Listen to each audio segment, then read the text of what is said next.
Setembro. A colheita está feita, as conservas estão prontas, e parece que podemos finalmente respirar de alívio.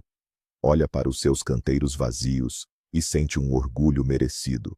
Mas sabia que é precisamente neste momento de calma que a maioria dos hortelões comete um erro crucial. Um erro que, silenciosa e discretamente, rouba quase toda a colheita do ano seguinte. Hoje vamos analisar este problema ao microscópio e vou mostrar-lhe como transformar a sua horta de setembro de uma zona de risco numa garantia de abundância futura. Muitos de nós encaram o outono como o fim da época de jardinagem. As folhas amarelecem, os dias ficam mais curtos, a natureza adormece. E nós seguimos o seu exemplo, adiando todas as tarefas da horta até a primavera. Esta prática foi transmitida de geração em geração. A terra precisa de descansar, diziam as nossas avós. Mas a agronomia moderna olha para isto com outros olhos. Um solo desocupado e exposto durante o inverno, isso não é repouso, é uma ferida aberta, suscetível a pragas, doenças e intempéries. E é precisamente este equívoco que fundamenta o nosso maior erro de setembro. E aqui está ele, o primeiro e mais comum componente do nosso maior erro. É ceder à doce ilusão de que tudo já está feito.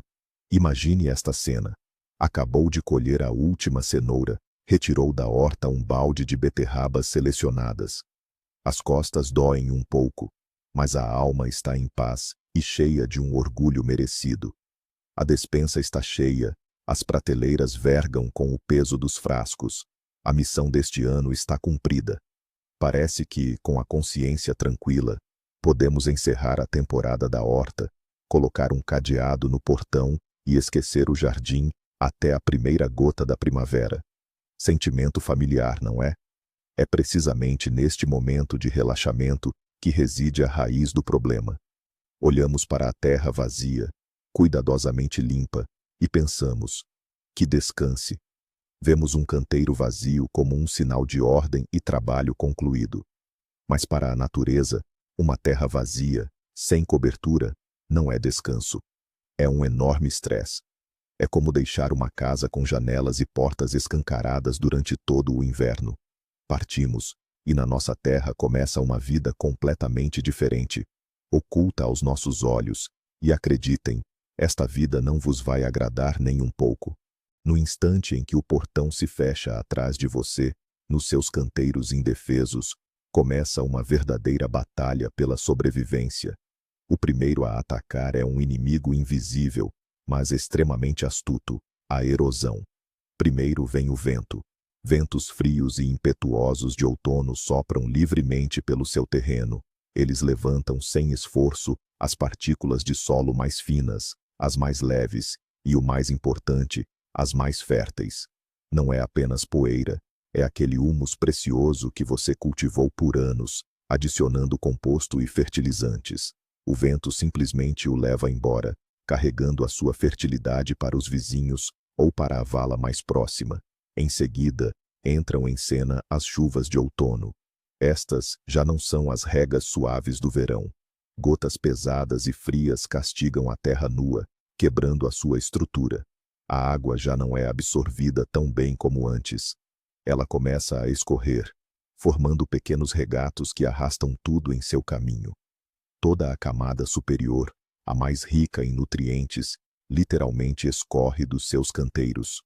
Imagine que alguém remove cuidadosamente todo o creme de um bolo, deixando-lhe apenas a massa seca. É exatamente isso que a erosão faz com a sua terra. Mas a erosão do solo é apenas a ponta do iceberg. O pior, de fato, acontece lá no interior. Juntamente com a água e as partículas do solo, os mais valiosos nutrientes são arrastados. Aqueles mesmos, o nitrogênio, o fósforo e o potássio, tão essenciais para a sua próxima colheita. Pense nisto. Durante todo o verão, você dedicou tempo aos seus canteiros, adubou as plantas, aplicou composto, cinzas ou fertilizantes minerais. Você estava a construir um verdadeiro banco de nutrientes no solo para a próxima estação. Mas agora, as chuvas de outono simplesmente arrastam todos esses tesouros para as camadas mais profundas do solo, onde as raízes da maioria das plantas simplesmente não conseguirão chegar. É como fazer chá. As primeiras infusões produzem o chá mais rico e aromático, enquanto depois só resta uma água pálida e sem graça.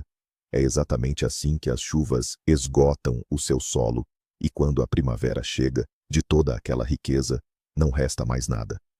Todo o seu trabalho e investimento do verão, literalmente, dissolve-se nas poças de outono, deixando o solo faminto e completamente exaurido. Como se sabe, a natureza abomina o vácuo. Assim que as suas plantas cultivadas saem de cena, logo aparecem novos atores, sem convite. São as ervas daninhas. As suas sementes permanecem latentes no solo durante anos.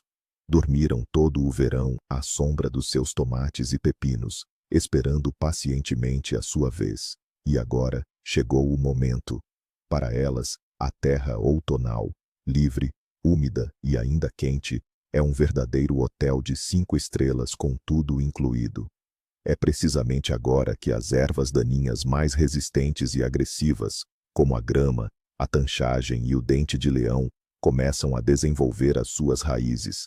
Elas não se limitam a germinar. Conseguem enraizar-se, fortalecer-se e preparar-se para o inverno. E na primavera, quando regressar à sua horta com os pacotes de sementes, não encontrará um canteiro limpo, mas sim um denso e verde tapete de invasoras. E terá de gastar imensa energia e tempo a lutar para reconquistar cada centímetro de terra, em vez de simplesmente começar a plantar. Mas as ervas daninhas não são o único problema. Os seus canteiros vazios e desprotegidos tornam-se o abrigo de inverno perfeito para um exército inteiro de pragas. O escaravelho da batata, o verme-arame, a grilo-toupeira, as lesmas e uma série de larvas e lagartas. Todos eles procuram o local perfeito para hibernar. E você, generosamente, oferece-lhes apartamentos de luxo. Eles enterram-se no solo solto e fofo, bem protegidos do frio e dos pássaros. Lá, criam colônias inteiras, depositam os ovos e dormem tranquilamente durante todo o inverno. E na primavera, mal a terra aqueça, eles acordarão famintos e cheios de energia. E sabem qual será o seu primeiro pequeno almoço? Os seus tenros rebentos jovens. Em vez de permitir que estas pragas morram de frio ou sejam apanhadas pelos pássaros, ao deixar a terra nua, está a construir-lhes um verdadeiro sanatório de inverno, acolhedor e seguro. Você mesmo, com as suas próprias mãos, está a preparar o terreno para um ataque devastador à sua futura colheita na primavera. A mesma história se repete com as doenças, esporos de fungos, bactérias e os agentes causadores de requeima, oídio e diversas podridões. Todos eles permanecem nos resíduos vegetais. Mesmo que você limpe cuidadosamente toda a parte aérea maior das plantas, partículas microscópicas de folhas e caules infectados ainda permanecem na superfície. As chuvas e os ventos do outono espalham essa contaminação por toda a área. E o solo nu, desprotegido, é o ambiente ideal para a sua hibernação e proliferação. Os esporos se conservam perfeitamente na camada superior do solo, aguardando pacientemente as condições favoráveis. Na primavera, com o primeiro calor e a umidade, eles se ativam e atacam com força renovada as plantas jovens, ainda não fortalecidas. Ao deixar a terra nua, você, na verdade, cria uma incubadora para doenças. Você está conservando a infecção até a primavera, garantindo que ela estrague sua próxima estação. Em vez de promover a saúde do solo, você o transforma em uma verdadeira bomba relógio. Neste ponto, muitos de vocês podem argumentar: espera aí, eu faço tudo certo. Eu tiro toda a folhagem até ao último pedacinho, retiro-a do terreno e revolvo os canteiros. A minha horta está impecável.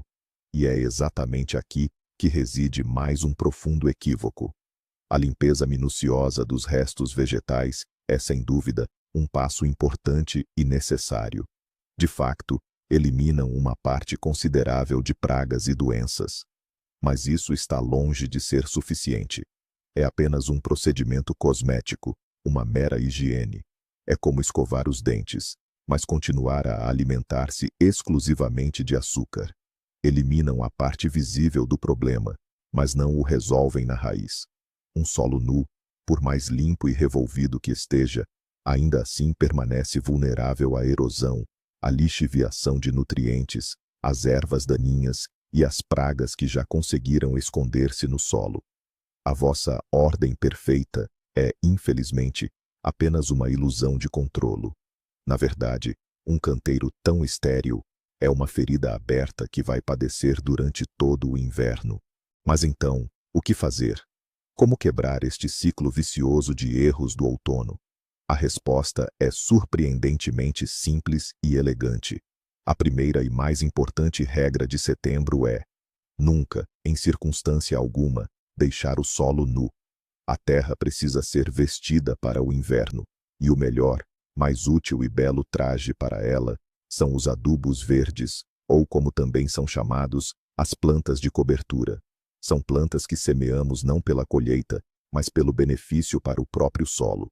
Mostarda, aveia, centeio, facélia, ervilhaca, a escolha é vasta.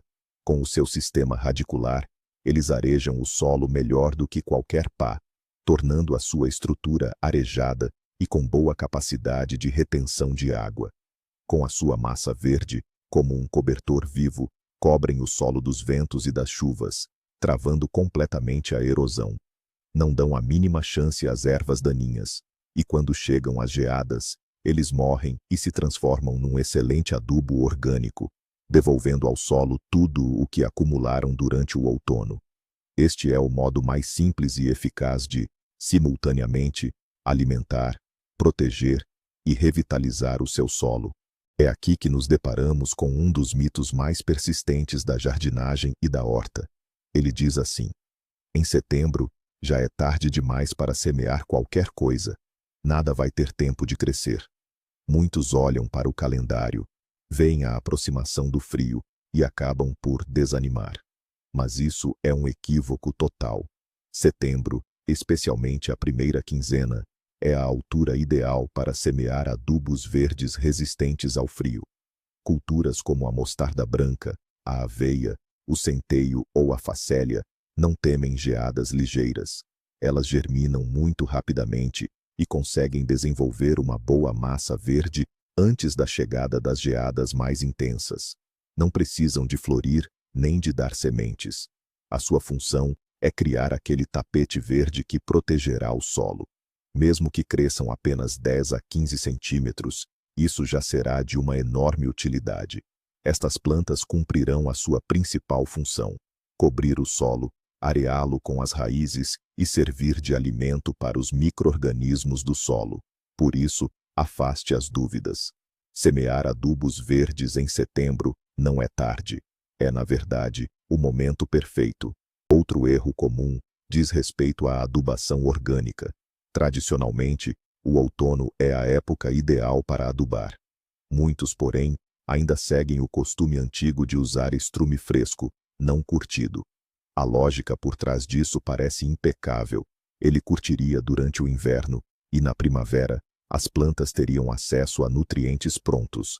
Mas, na verdade, você estará prestando um grande desserviço à sua horta. Em primeiro lugar, durante o processo de decomposição, o estrume fresco libera muito calor e amônia. Isso pode literalmente queimar as raízes das futuras plantas, caso ele não se decomponha por completo. Em segundo lugar, o estrume fresco é um verdadeiro banquete para pragas, como o grilo toupeira, paquinha, ou as larvas do escaravelho de maio. Em vez de adubar, você as estará, na verdade, alimentando.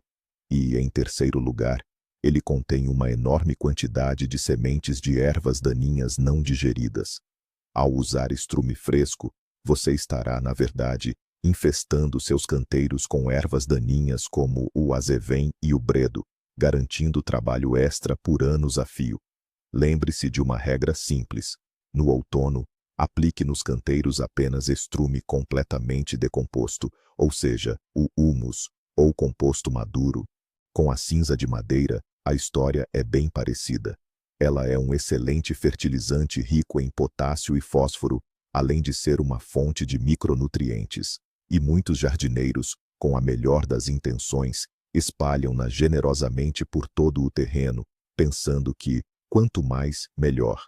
Eles pensam, o que é bom não estraga.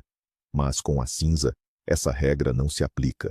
É crucial lembrar que a cinza é uma substância fortemente alcalina. Ao aplicá-la sem critério e em grandes quantidades, você pode alterar drasticamente o pH, equilíbrio ácido-base, do seu solo. A maioria das culturas de horta prefere um solo neutro ou ligeiramente ácido. Ao torná-lo excessivamente alcalino, você estará a bloquear o acesso das plantas a certos nutrientes essenciais, mesmo que estejam presentes no solo. Elas começarão a apresentar clorose, crescerão fracas e doentes. E corrigir um erro desses será um processo muito difícil e demorado. Portanto, utilize a cinza com moderação, não excedendo 1 copo por metro quadrado, e apenas em áreas onde tenha certeza de que o solo é realmente ácido. Falando em equilíbrio, o outono é a altura ideal para fazer um check-up geral ao seu solo. Na primavera, estamos sempre na correria. Há que semear, plantar mudas, e o tempo nunca é suficiente.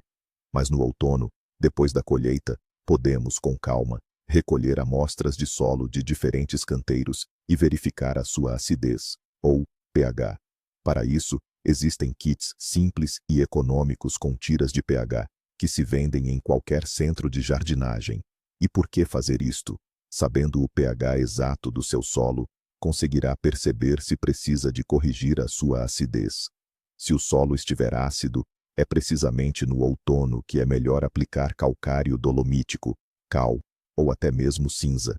Durante o inverno, estas substâncias terão tempo para se distribuir uniformemente e normalizar suavemente a acidez.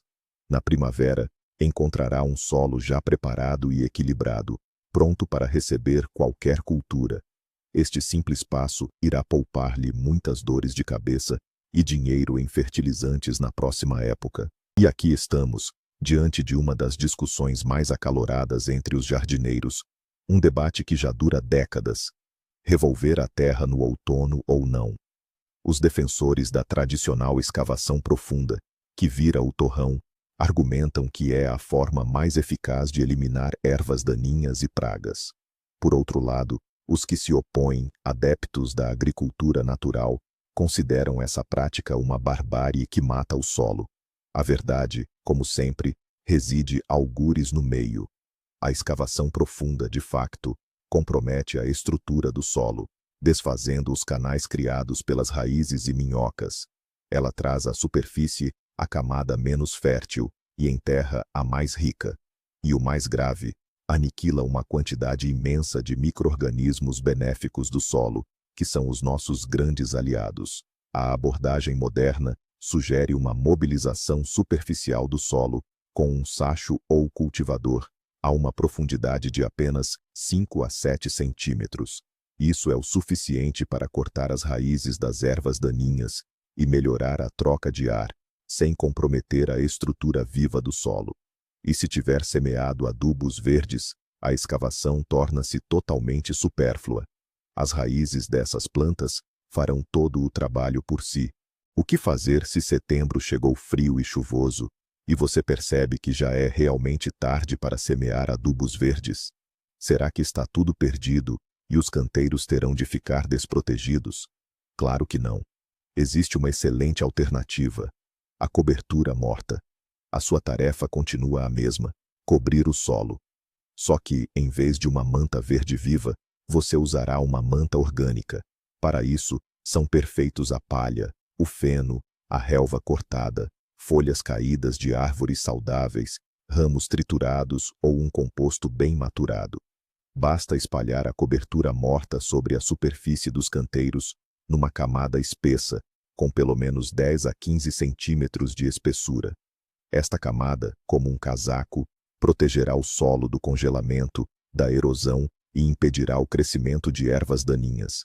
E, durante o inverno e a primavera, a camada inferior da cobertura morta começará a decompor-se, enriquecendo a terra com nutrientes e servindo de alimento para as minhocas. É uma forma simples, mas incrivelmente eficaz, de preservar e aumentar a fertilidade do solo sem esforço adicional.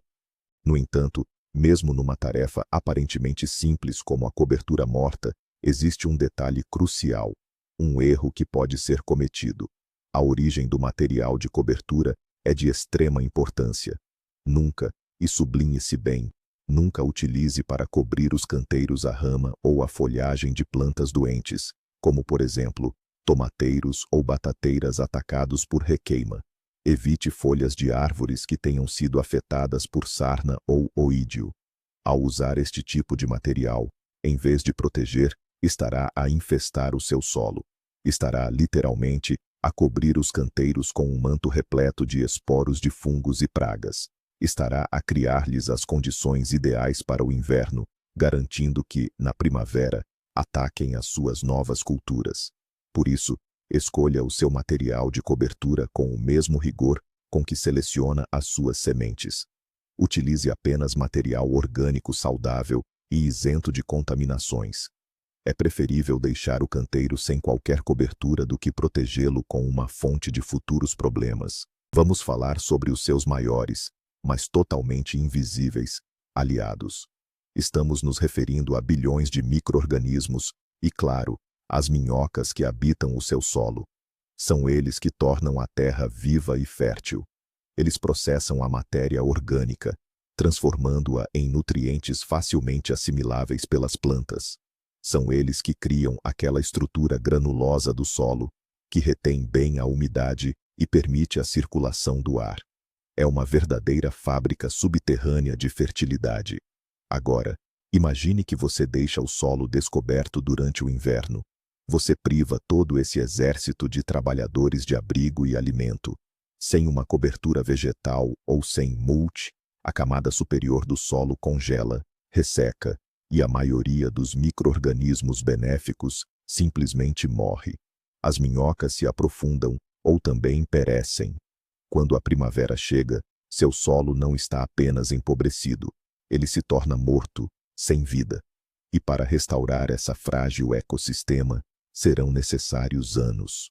Ao proteger o solo no outono, você está, em primeiro lugar, cuidando dos seus pequenos, mas essenciais, aliados. Existe outro aspecto do cuidado de outono, muitas vezes esquecido, mas crucial: a rega. Poderia parecer estranho, porque regar canteiros vazios no outono? Afinal, a colheita já foi feita. No entanto, se o outono for seco e quente, sem chuva, o solo começa a ressequir. E um solo seco é um solo morto, onde todos os processos microbiológicos param. Morrem as bactérias benéficas de que acabamos de falar. Se semeou adubos verdes, eles precisam de umidade para crescer. Se aplicou matéria orgânica, ela necessita de água para iniciar o seu processo de decomposição. Por isso, se não chove há mais de 1 ou 2 semanas e o tempo está seco, não hesite em regar generosamente os seus canteiros. Esta não é uma rega para as plantas, é para sustentar a vida do próprio solo.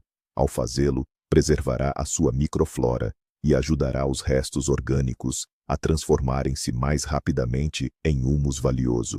É um pequeno gesto que faz uma enorme diferença na saúde da sua horta. Setembro, quando os canteiros já estão vazios e você tem uma visão clara de todo o seu terreno, é a melhor época para um planeamento estratégico. Estou a falar da rotação de culturas. Muitos hortelãos, ano após ano, plantam as mesmas culturas nos mesmos locais. Os tomates na estufa, a couve naquele canteiro grande, as cenouras sempre aqui. É prático e habitual, mas isso leva diretamente ao esgotamento do solo e à acumulação de doenças. Cada cultura retira do solo um conjunto específico de nutrientes e deixa no solo pragas e agentes patogênicos específicos. É por isso que, no outono, enquanto a memória está fresca, pegue numa folha de papel e desenhe o mapa da sua horta. Assinale onde e o que cultivou este ano, e logo de seguida, nesse mesmo mapa, defina o que e onde irá plantar no próximo ano. Lembre-se de uma regra simples: não plantar uma cultura da mesma família no mesmo local antes de passarem 3 ou 4 anos. Este plano simples, elaborado no outono, irá poupá-lo de muitos problemas no futuro. Não se esqueça, sua horta não é feita apenas de vegetais anuais. Com certeza, você também tem culturas perenes que requerem atenção especial no outono. Estamos falando dos morangueiros, groselheiras, groselhas espinhosas e framboeseiras. Deixá-las sem cuidados durante o inverno é um grande risco para a colheita do próximo ano. No outono, realize uma poda sanitária. Corte todos os ramos velhos, doentes e quebrados dos arbustos e remova as folhas velhas dos morangueiros. Em seguida, é fundamental adubá-las com fertilizantes ricos em fósforo e potássio.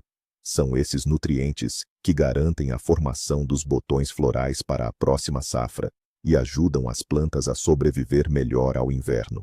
Adubos nitrogenados, no entanto, são categoricamente proibidos no outono. Eles estimularão o crescimento de brotos jovens que, fatalmente, morrerão com as geadas. Após a adubação, faça uma boa cobertura morta na base das plantas, utilizando composto ou humus. Essa atenção é o seu investimento na saúde e na produtividade das suas plantas perenes para a próxima estação. E agora, a grande virada. O erro crítico de que falamos não é uma ação específica, mas sim a inação. É a ideia de que, após a colheita, o trabalho está terminado. Na verdade, é em setembro que começa a batalha invisível, mas crucial, pela colheita do próximo ano. Ao deixar a terra nua, você não a deixa descansar. Você a expõe aos elementos, às ervas daninhas, pragas e doenças. E na primavera, em vez de um solo descansado e cheio de vitalidade, você encontra uma terra esgotada, contaminada e sem vida, incapaz de produzir uma boa colheita.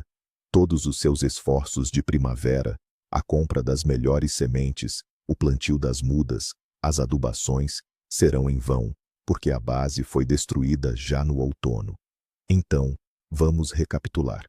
O segredo principal para a colheita futura não está na primavera, mas em setembro. Sua principal tarefa é cobrir e nutrir a terra.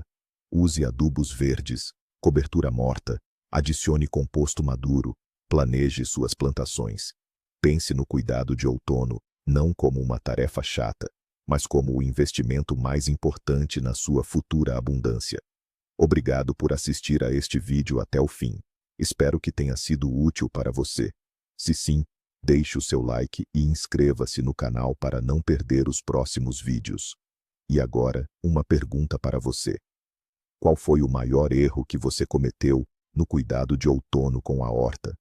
Ou talvez você tenha um segredo comprovado para preparar os canteiros para o inverno? Escreva sobre isso nos comentários. Vamos trocar experiências.